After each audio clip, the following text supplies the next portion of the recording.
उसे नारी कहो बेचारी नहीं, मुश्किलों से लड़ना आता है, कठिनाइयों से कभी वो हारी नहीं। महिलाएं महिलाएं जो एक परिवार बनाती हैं, परिवार से घर बनता है, घर से समाज और समाज से देश। महिलाओं के इतने बड़े योगदान को हम नज़रअंदाज नहीं कर सकते। नमस्कार, मैं सोनिका ढटवाल, देवांशी कार्यक्रम में आपका स्वागत है। आज का जो हमारा विषय है, हम बात करेंगे समाज सेवा में महिलाओं की भूमिका। और इस विषय पर चर्चा करने के लिए आज हमारे साथ स्टूडियो में उपस्थित हैं बिमला ठाकुर जी, जो कि एक समाज सेविका हैं। बिमला ठाकुर जी, आपका हमारे इस कार्यक्रम में बहुत बहुत स्वागत है। बिमला ठाकुर जी, आप एक समाज सेविका हैं और मैं चाहती हूं कि पहले मेरे आप अपने दर्शकों को सबसे पहले अपना परिचय दें, क्योंकि मैंने जो आपके बारे में सुना है, आपको कई जो सम्मान है, सम्मानित किया गया है, आपको कई अवार्ड्स भी मिले हैं, वो भी समाज सेवा के लिए। तो थोड़ा सा मैं चाहती हूँ कि मेरे दर्शकों को आप बताएं। धन्यवाद। मेरा नाम बिमला ठाकुर है और मैं 97 से फील्ड में काम कर रही हूँ। तो अवार्ड्स तो वैसे काफ़ी मिले हुए, लेकिन मैं इस साल के जो अवार्ड्स मिले हैं मैं उनके बारे में ही थोड़ा सा बताऊंगी। जी। हमें जनवरी महीने में WCD वालों ने ऑनर किया था और उसके बाद इंदु गोस्वामी जी ने मार्च महीने में महिला दिवस पे जी। और अभी लेटेस्ट अप्रैल महीने में जो अभी CM बने सुखविंदर सुक्खू जी ने, वो उन्होंने ऑनर किया था। हिमाचल दस्तक वालों ने वो प्रोग्राम करवाया था नारी तू नारायणी में। जी। तो उसमें 12 महिलाओं को ऑनर किया गया था, तो उसमें एक मैं भी थी। जी। मैम, जैसे कि आपने बताया कि आपको जो है समाज सेवा के लिए जो है आपको सम्मानित किया गया है। अगर हम समाज सेवा की आपके क्षेत्र की बात करें, तो आपने कब आपको लगा कि मुझे जो है कि समाज के लिए कार्य करना है? कब आपके दिमाग में ये सोच आई कि मुझे जो है एक समाज सेविका बनना है? एक्चुअली क्या है कि मैं 23 साल की थी जी। तो उस टाइम से मैं अकेली हूँ जी। तो मेरी 2.5 साल की डॉटर थी उस टाइम। तो उस टाइम उसके बाद जो मैंने परिस्थितियाँ देखी और जैसे जैसे फील्ड में मैं काम कर ही रही थी, तो जैसे जैसे महिलाओं से मिलती गई और कुछ अपनी भी परिस्थितियाँ उस तरह से रही, तो मुझे लगा कि क्यों ना एक ऐसा प्लेटफॉर्म बनाया जाए सभी महिलाओं के लिए, जहाँ के सभी इकट्ठे होकर हम एक दूसरे की मदद कर पाए।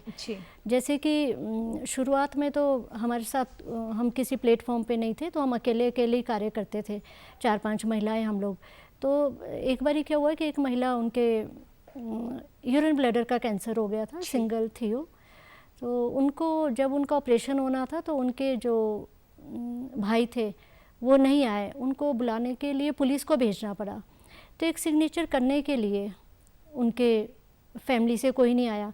तो उस टाइम मुझे बड़ा आश्चर्य हुआ कि ऐसी कैसी फैमिलीज़ है जो कि सिर्फ एक सिग्नेचर करने थे, उनका कोई खर्चे की जिम्मेदारी तो उन्होंने नहीं उठानी थी। उसी तरह से काफ़ी महिलाएं जो कैंसर पेशेंट थी वो काफ़ी अकेली रही, वो लेडीज़, और जिनके साथ रात को मैं स्टे करती थी, दिन में हम जिनको रखते थे उनको हम पेमेंट करते थे। और दिन में जो महिलाएं साथ में उनके साथ रहती थी वो महिलाएं खुद भी अकेली रही थी और उनकी हमने कहीं ना कहीं वो हमारे साथ जुड़ी हुई थी। तो पहले वो भी इसी तरह सफ़र थी, तब उन्होंने दूसरों की मदद करना शुरू किया। तो और काफ़ी उस टाइम काफ़ी और भी लेडीज़ थी जिनको कि किसी को कानूनी सलाह चाहिए या किसी का कोर्ट में डाइवोर्स का केस चला हुआ, तो उनके पास पैसे देने के लिए नहीं होते थे वकील को। तो वो परिस्थितियाँ भी मैंने महिलाओं की देखी है कि उनके पास पैसे नहीं है, तो उन्होंने कानूनी सलाह कहाँ से लेनी। जी। तो समाज सेविका में जो है आपने जो है इन सब परिस्थितियों को देख के और अपनी परिस्थितियों को देख के जो है आपने ये निर्णय लिया कि मुझे जो है समाज के लिए कार्य करना है। जी। बिमला ठाकुर जी, समाज सेविका की अगर हम बात करें तो इसमें जो है महिलाओं की जो अगर आज के समय की हम बात करें तो क्या भूमिका है? महिलाएं समाज के लिए सबसे बेहतर कार्य कर सकती है, क्योंकि एक जो महिला होती है सबसे पहले तो घर में वो एक माँ होती है, उसके बाद वो अपनी फैमिली की सेवा वही करती है और साथ में वो 2-2 फैमिलीज़ को संभालती है। और एक माँ होने के साथ साथ उन्होंने अपने बच्चों को देखना है, फिर घर में जो बुज़ुर्ग है उनको देखना है। तो मुझे लगता है एक महिला से ज़्यादा अच्छा कार्य कोई और कर ही नहीं सकता। जी। मैम, आपको जैसे कि आप महिला हैं और मैं भी एक महिला हूँ, तो मैं महिला होने के नाते आपसे ये पूछना चाहूँगी, क्या महिलाएं जो है समाज में बड़ा बदलाव ला सकती हैं? क्यों नहीं ला सकती है। और मेरे ख्याल हर एक, वो एक कहावत भी है कि हर एक सफल पुरुष के पीछे एक महिला का ही हाथ होता है जी। तो इसी तरह कहीं ना कहीं मुझे लगता है कि महिलाएं यार खुद कार्य करें तो वो ज़्यादा बेहतर कर सकती है। जैसे हमारी जो राष्ट्रपति है इस टाइम वो एक महिला है जी। और आज की डेट में पायलट है, आपकी हर फील्ड में ही महिलाएं आगे बढ़ रही है। तो मुझे लगता है कि पहले से स्थिति बेहतर है महिलाओं की और वो काफ़ी अच्छे कार्य कर रही हैं। जी। मैम, जैसे कि आपने बताया कि आप जैसे समाज में आपके साथ कई महिलाएं जो हैं वो आपके साथ जुड़ी हुई हैं और आप एक संस्था के साथ भी जुड़ी हुई हैं और एक संस्था के साथ भी आप जो है वो काम कर रही हैं। जो संस्था की, अगर हम किसी संस्था की बात करें, जैसे कि आपकी संस्था है the society for community connecting lives, जो वो संस्था है वो क्या कार्य कर रही है और उसका मुख्य उद्देश्य क्या है? जो हमारी संस्था है उसमें बेसिकली तो मैंने बताया कि शुरू में जैसे मैं फील्ड में 97 से आई एम वर्किंग, तो क्या हुआ कि मैं मैक्सिमम सिंगल लेडी से ही मिलती थी और मैं उन्हीं की समस्याओं के ऊपर ही कार्य करती थी। तो एक टाइम के बाद हमें लगा कि जैसे हम अकेले अकेले कार्य कर रहे हैं और हमारे साथ हमारा कोई प्लेटफॉर्म नहीं है, तो हमें लगा क्यों ना एक संस्था बना दी जाए कनेक्टिंग लाइव्स के नाम से। तो इसमें क्या है कि जो विडो है, डाइवोर्स्ड है, उन महिलाओं के लिए हम लोग कार्य करते हैं और उन महिलाओं के बच्चों की एजुकेशन के लिए। जैसे ये वाली महिलाएं जो है, जो मैं भी उन्हीं में आती हूँ, तो उनके लिए जैसे हॉस्पिटल में कोई देखने वाला नहीं है तो उनको देखने के लिए हम महिलाओं को भेजते हैं। तो जो महिलाएं पैसे दे सकती है तो उनसे तो हम पैसे लेते हैं और जो नहीं दे सकती है उनका फ्री में हम सारा इलाज करवाते हैं। जी। तो मैम, जैसे कि आपने बोला कि आप महिलाओं को भी जो है आगे जो है काम करने के लिए प्रोत्साहन करती हैं और साथ में उनको जो है वो पैसे भी संस्था के द्वारा जो है दिए जाते हैं। कई बार मैम ऐसी स्थिति आती है कि महिलाएं जो हैं वो स्वावलंबन नहीं होती हैं, वो उनके पास रोज़गार नहीं होता है और परिस्थिति ऐसी आ जाती है, या डिवोर्स हो जाता है या हम कहें कि या वो विडोवर हो जाती हैं, विडो हो जाती हैं। तो कई बार ऐसा होता है कि उनके पास कार्य करने के लिए जो है वो पैसे नहीं है, अपने परिवार या अपने बच्चों को पालने के लिए पैसे नहीं हैं। तो उस समय जो है अगर ऐसी महिलाएँ हैं तो वो क्या कर सकती हैं, कैसे काम कर सकती हैं कि वो अपने परिवार को भी पाल सकें और अपना जो है आगे लाइफ भी सर्वाइव कर सकें? ऐसी शिमला में कुछ महिलाएं हैं जिनको हमने ड्राइविंग की ट्रेनिंग दी है। जी। और अभी हमने अपनी एक टैक्सी भी चलानी है जो कि महिलाओं के लिए ही रहेगी। जी। उसमें पैसेंजर महिलाएं रहेगी और उसको ड्राइव भी हमारी महिलाएं करेगी। उसके ऊपर कार्य चल रहा है, किन्हीं कारणवश हम पूरा नहीं कर पा रहे क्योंकि फ़ंड की थोड़ी कमी है। जी। लेकिन हमने 3 महिलाओं को ट्रेंड किया है तो उनका जो ट्रेनिंग का खर्चा था वो हम ही ने दिया है। और उसके साथ साथ जैसे कि शहर में कुछ महिलाएं जो आपने बताया जो कि क्वालिफाइड भी ज़्यादा नहीं होती है, तो हमने काफ़ी घरों में जहाँ बुज़ुर्गों को ज़रूरत होती है कि घर में कोई उनके वो खाना भी नहीं बना सकते खुद और घर की साफ़ सफाई करने के लिए, तो उसके लिए हम लोग महिलाओं को भेजते हैं। या कोई लेडी अकेली है और वो घर के कार्य खुद नहीं कर सकती और उनको कोई ऐसे कोई रिलायबल पर्सन की ज़रूरत है, हेल्पर की ज़रूरत है जो कि उनके घर को भी देख पाए और उनको भी देख पाए।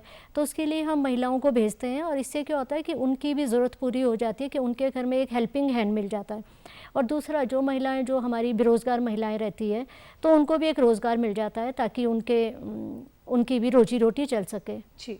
तो कई जगह तो घर भी मिल जाता है पर हर जगह घर नहीं मिलता, तो जहाँ तक हो सका we try to help them. जी मैम, अक्सर जो है, मैं भी एक महिला हूँ और आप भी एक महिला है, अक्सर हमने देखा है जो हम महिलाएं हैं वो अपने अधिकार से जो है वो जागरूक नहीं होती कि जो समाज में जो है उनको कई अधिकार दिए गए हैं। तो जो अधिकार जो है कई बार हम उनके बारे में अवेयर नहीं होते हैं। तो महिलाओं को जो है अवेयर होना कि उनको क्या अधिकार हैं वो बहुत ज़्यादा ज़रूरी है। बिल्कुल। तो जो अधिकार जैसे महिलाओं को जो दिए गए हैं, जैसे अगर हम डिवोर्स की भी बात करें या हम और अधिकारों की भी बात करें कि एजुकेशन का राइट जो है वो महिलाओं को दिया गया है, तो उन अधिकारों को जागरूक करने के लिए आप महिलाओं को कैसे जागरूक करते हैं? महिलाओं को जागरूक करने के लिए जैसे ग्रामीण क्षेत्र में हम लोग क्या करते हैं कि हम लोग यहाँ से अपने साथ मोटिवेशनल स्पीकर ले जाते हैं, हमारे जो कानूनी सलाहकार है वो भी साथ में जाते हैं। तो हम लोग अवेयरनेस प्रोग्राम वहाँ पे करवाते रहते हैं, टाइम टू टाइम हमारे होते रहते हैं। साल में 3-4 प्रोग्राम हमारे ग्रामीण क्षेत्र में रहते हैं। मैम, जैसे आपने ग्रामीण क्षेत्रों की बात करी, हम अक्सर देखते हैं कि शहरों की बात करें फिर भी अब जो महिलाएं हैं वो थोड़ी जागरूक हैं। अगर हम ग्रामीण क्षेत्रों की बात करें तो महिलाएं जो हैं वो जागरूक नहीं होती हैं, वो जो प्रताड़ना है उसको सहती रहती हैं। तो उस समय कोई ऐसा अगर कोई मदद की गुहार आपसे करता है या उसको जो इस चीज़ का टॉर्चर जो वो सह रही है, तो वो उस चीज़ से कैसे निकले और कैसे अपने आप को जो है इस जंजाल से बाहर निकाले? इसके लिए सबसे पहले तो ये रहता है कि कोई महिला अगर प्रताड़ना सह रही है, पहले तो सहनी नहीं चाहिए। और मैं एक और चीज़ भी कहना चाहूँगी कि जो आज की डेट में जो प्रॉब्लम्स आ रही है, तो उसके लिए मैं ये नहीं कहूँगी कि पुरुष ही उसमें भागीदारी रहते हैं, कहीं ना कहीं हमारी महिलाओं को भी थोड़ा सा टॉलरेंस पावर होनी चाहिए। क्योंकि जो यंग बच्चे हैं उनके तो जो गांव ग्रामीण क्षेत्र में भी मैंने देखा है तो बहुत सारी यंग बच्चियां हैं जिनके के डाइवोर्स हो रहे हैं। अभी मैं कहीं ग्रामीण क्षेत्र में गई तो आई रियली सरप्राइज के कम से कम 3-4 लड़कियां एक ही गांव में, और शादी को भी 5-6 महीने ही हुए उनके। तो उनको हम वैसे तो कानूनी सलाह देते हैं और बताते हैं कि उनको जो एडवोकेट मिलेगी वो फ्री में उनके केसेस फाइट करेगी, खाली पेपरों का जो खर्चा होता है वो थोड़ा बहुत हम लेते हैं। जी मैम, जैसे आपने बोला कि अगर हम आज की जनरेशन की बात करें तो सबसे पहले मैं ये बात करना चाहूँगी कि अगर हम आज की जनरेशन की बात करें, कहीं ना कहीं पेशेंस नहीं है और एक दूसरे को समझना बहुत ज़्यादा ज़रूरी होता है। एक जो शादी का अर्थ ही है कि आप एक दूसरे को समझें, आप एक दूसरे को, आप में सहनशीलता का होना बहुत ज़रूरी है, चाहे वो पुरुष हो चाहे वो महिला हो, क्योंकि हर एक जो पर्सन है, चाहे वो महिला है चाहे वो पुरुष है, वो दोनों का स्वभाव अलग अलग होगा। एक साथ रहने के लिए थोड़ा समय जो है वो देना बहुत ज़रूरी है, क्योंकि जैसे आपने बताया कि 5 महीने अभी हुए, 5 महीने में आप कितना किसी को कितना जान सकते हो। तो आपको क्या लगता है कि जो मेरी यंग जनरेशन है, जो आगे जो शादी के बंधन में बंधने वाली है, उनको आप क्या संदेश देना चाहेंगे इस चीज़ से?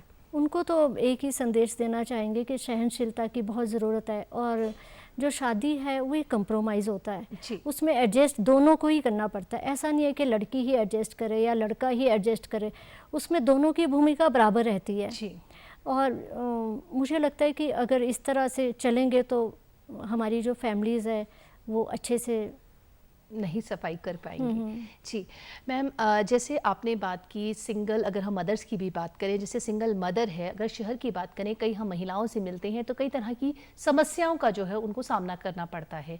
अगर हम बात करें उनके बच्चों की एजुकेशन से रिलेटेड ही बात करें तो थोड़ा सा हमें बताएंगे कि कैसी समस्याएं हैं जो उनका जो सामना करना पड़ रहा है उनको, और उन समस्याओं को हम किस तरह से दूर कर सकते हैं।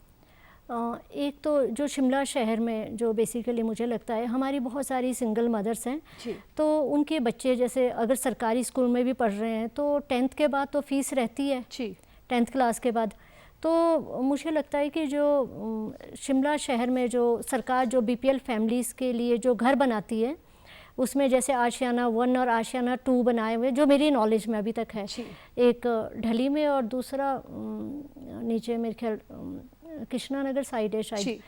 तो उनका क्या है कि जो वहाँ जो घर बनाए जाते हैं, मैं सरकार से मतलब it will be my request, और मैं हमेशा जब भी मेरा कोई इंटरव्यू होता है तो मैं हमेशा एक ही बात इस चीज़ को जरूर बोलती हूँ कि उन महिलाओं का जैसे अगर 4-5 हज़ार रुपये मकान का किराया दे रही है, ठीक है, और उसके बाद 12-13-14 हज़ार रुपये उनकी तनख्वाह होती है, उसी में उन्होंने बच्चों को भी पढ़ाना लिखाना है। अगर 12 हज़ार है, 4 हज़ार अगर वो किराया दे रही है, 8 हज़ार उनके पास बच रहा है, तो उसमें उनको रोटी भी खानी है, पानी का भी देना है, बिजली का बिल भी देना है, एंड उसके अलावा कूड़े का भी देना है और बच्चों की पढ़ाई का भी करना है। तो वो सारा उसमें वो मैनेज नहीं हो पाता है। और हमारा जो शिमला सिटी ऐसा नहीं है कि यहाँ पे आप एक दिन में 2-2 जॉब्स कर सके। ये मल्टी सिटी मतलब बहुत बड़ी सिटी नहीं है, छोटी सी सिटी है, तो यहाँ पे एक जॉब करने के बाद ही आदमी थक जाता है और उसके पास कोई और ऑप्शन नहीं रहता है। तो मुझे लगता है कि एक बारी अगर जो ये आशियाना 1 और 2 बन रहे हैं, तो इसमें जो हमारी जो विडो और डाइवोर्स लेडी है या जिन्होंने शादी नहीं की है, तो उनको प्रायोरिटी देनी चाहिए, ताकि उनको कम से कम सिर पे छत तो रहे, क्योंकि सिर पे अगर छत रहेगी जैसे कि आपने बात की कि समाज, जैसे कि आपने बात की कि हमारी सरकार जो है वो कई कार्य कर रही है और कई आशियाना जो है वो महिलाओं के लिए भी बात करें तो बना रही है।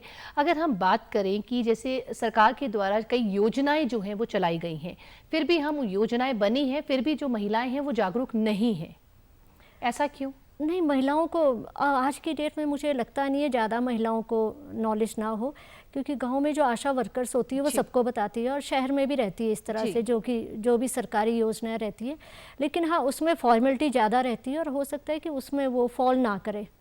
जी मैम, आज की वर्तमान अगर हम स्थिति की बात करें, आज आपके जैसे आप समाज सेविका हैं, आप हमेशा फील्ड में, चाहे वो ग्रामीण क्षेत्रों में हैं चाहे आप शहर में हैं, आप जो है लोगों से मिलती हैं, तो आज आपको क्या लगता है कि आज के समय में जो वर्तमान स्थिति महिलाओं की है वो क्या है? महिलाओं की स्थिति आज की डेट में बेहतर है, पहले से बेहतर है, पर उतनी भी बेहतर नहीं कह सकते हम जी, कि जैसे हम कहें कि हर चीज़ से ही बेहतर है। क्योंकि मैं इस टाइम जो इंटरनल कमेटीज़ होती है बहुत सारे डिपार्टमेंट्स में, सेंट्रल गवर्नमेंट और स्टेट गवर्नमेंट में, तो मैं उसमें मेंबर्स भी हूँ काफ़ी डिपार्टमेंट्स में। जी, तो ठीक है, बट पहले से बेहतर है, लेकिन उतनी अच्छी भी नहीं है। जी। मैम, जैसे आपने बताया कि आप डिफरेंट डिपार्टमेंट्स में भी जो है आप महिलाओं को, जैसे कई बार मैम हम ऑफिसेज़ की बात करें, जैसे हमारी जो महिलाएं हैं जो ऑफिस में काम करती हैं या वो कहीं वर्किंग लेडीज़ हैं, कई बार जो है वो जो अपने साथ जो है न्याय होता हुआ सह लेती हैं बट बोलती नहीं हैं, तो उनको वो, ताकि किसी को पता भी ना चले, एक डर जो है हमेशा महिलाओं में ये रहता है कि किसी को पता ना चले, तो उस डर को छुपाया कैसे जा सकता है और उस डर से जिसे निकाला कैसे जा सकता है ताकि वो उस चीज़ को ना सहन करे? मुझे लगता है कि उतना आज की डेट में डिपार्टमेंट्स में, ऑफिसेज, मतलब हर जगह मैंने देखा, सेंट्रल गवर्नमेंट में भी, स्टेट गवर्नमेंट में भी, अब वो पहले जैसी महिलाएं नहीं रह गई है। जी, आज की डेट में उनको काफ़ी कुछ चीज़ों का पता है, और ऊपर से ये जो सरकार ने जो इंटरनल कमेटी भी जो हर डिपार्टमेंट में बनती है, जी, तो कोई भी महिला किसी तरह का कोई इशू हो तो वो उनको अप्रोच कर सकती है। और उस कमेटी में रहता है कि 4 मेंबर्स होते हैं, एक NGO से होते हैं और बाकी 3 उनके डिपार्टमेंट के रहते हैं। जी, तो उसमें उस प्रॉब्लम के बारे में जो भी उनका इशू रहता है तो वो बाहर नहीं जाता है, वो विद इन डिपार्टमेंट ही वो ख़त्म हो जाता है। जी।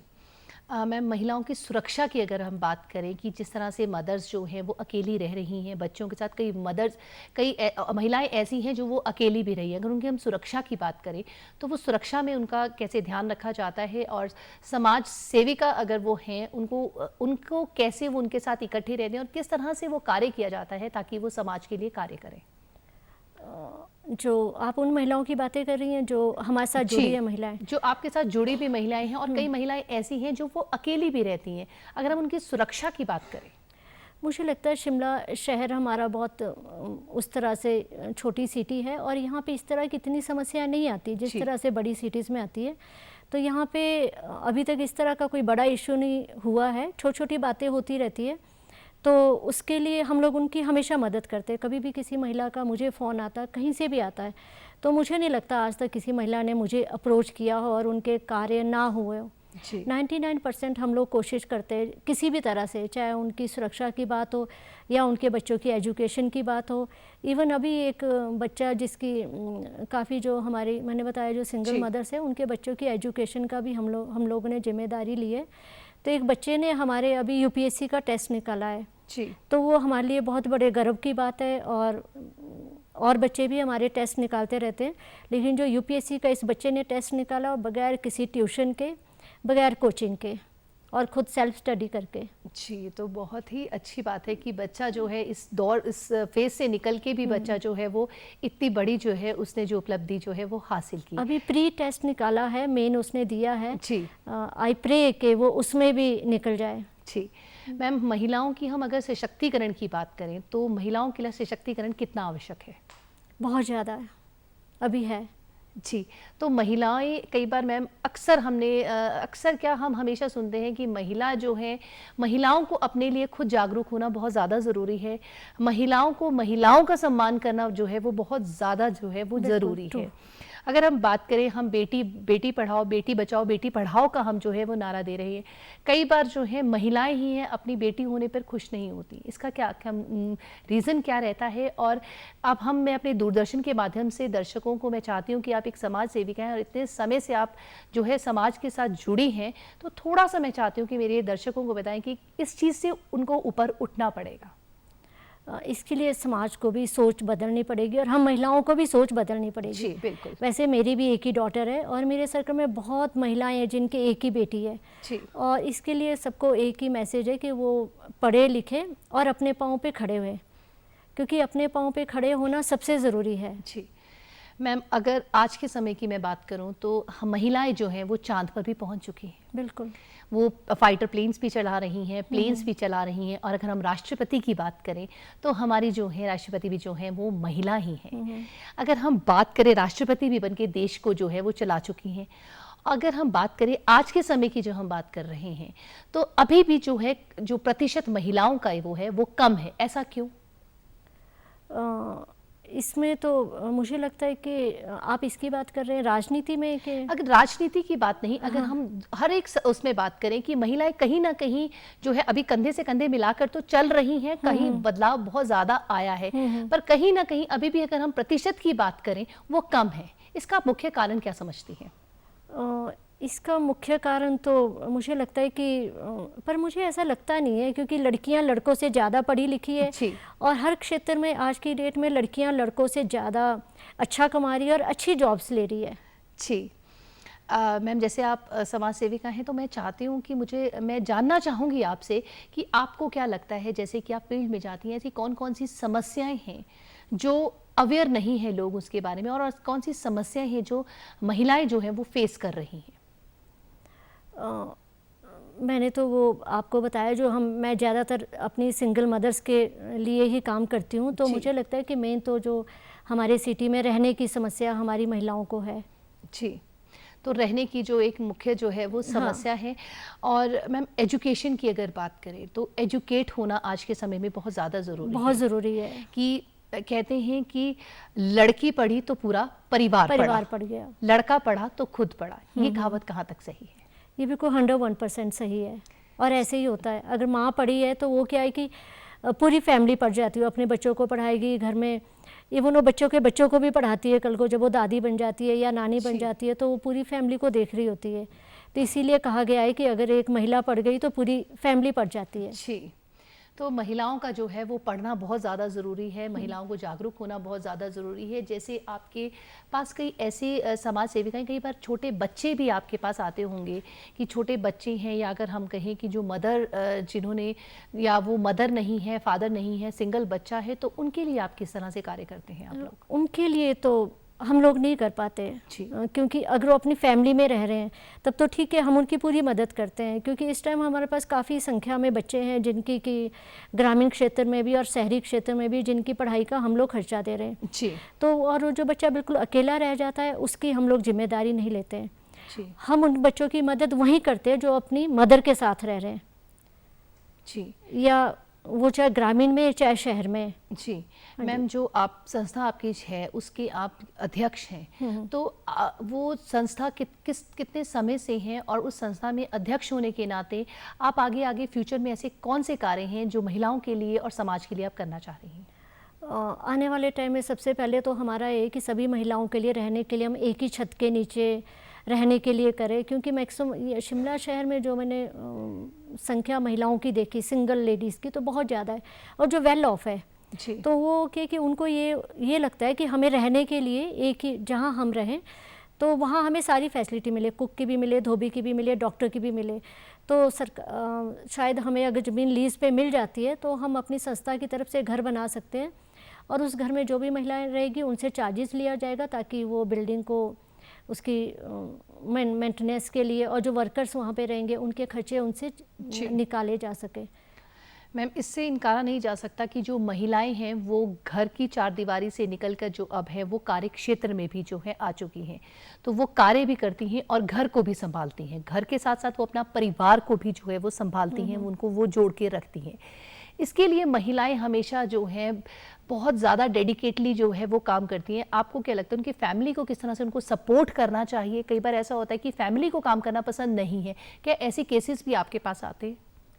नहीं, इस तरह के केसेस, क्योंकि हम तो सिंगल लेडीज़ को ही डील करते हैं ज़्यादा, तो इस तरह के केसेस नहीं आते। हाँ, जो उसमें तो सपोर्ट फैमिली को पूरी तरह करनी चाहिए, क्योंकि वर्किंग लेडी अगर है और वो जॉब पे जा रही है तो जो घर के काम है हस्बैंड वाइफ दोनों को ही मिलके करने चाहिए। ये नहीं होना चाहिए कि मैंने ये काम नहीं करना, ये नहीं करना, इस तरह से वो गलत हो जाता है।